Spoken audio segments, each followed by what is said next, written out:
Looking at this vertical pulley system, you see M2 is 10 kilograms and M1 is 5. So by looking at it, you should be able to predict from rest which way the system would move. Red one will rise and the blue one is going to fall.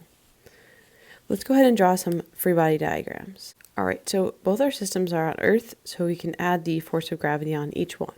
We'll use G equals 9.8. Okay, so over here we're going to get mg 10 times 9.8, or 98 newtons down. Over here on this side, we're going to get mg 5 times gravity, 49. Now, upward, sometimes people are tempted to say M2 acts on M1 or vice versa, but it's really the rope that pulls on the blocks. So you want to make sure to put the rope as the force here. So let's go ahead and draw that at T, and the rope here, T. Now let's think about the size of the T compared to these numbers. The M2 ends up moving down, so which one of these forces must be bigger?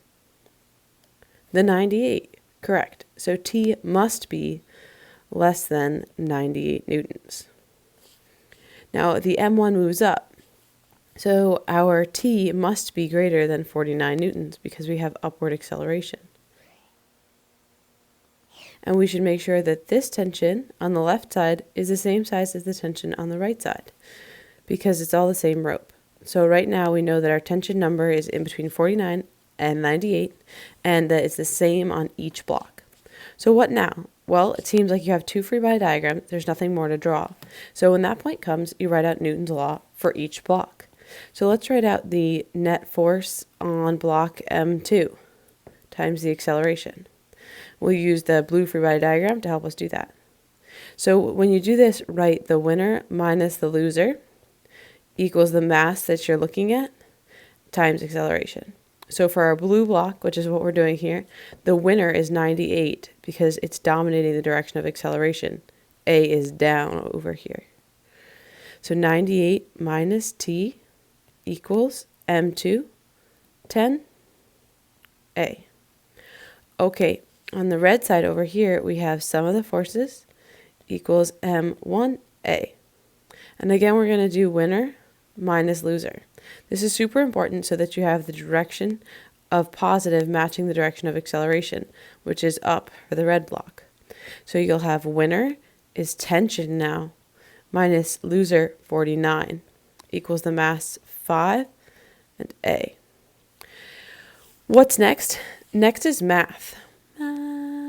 So combine these equations however you like. You can solve for T, you can add them together.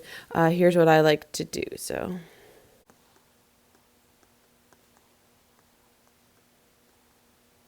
my personal preference is to take the two equations and to add them together. So here we're going to have 98 minus T plus T minus 49 on the left side. Then we'll have 10A plus 5A. Okay, simplifying that, 98 minus 49, that's 49. Negative T plus T, that's just 0. 10A plus 5A is 15A. Right now we'll be able to solve for acceleration. Acceleration comes out to be 49 over 15, which is probably about 3.3 meters per second squared. Okay, if you want, you can go back in and find the tension in the rope if that's something that you're asked. So once you find this A equation here, you can just go right back in and put it wherever you see A.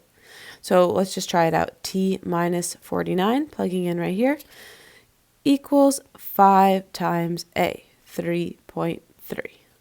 And we have T equals 65.33 newtons. Notice that T of 65.33 newtons fits in our predicted range.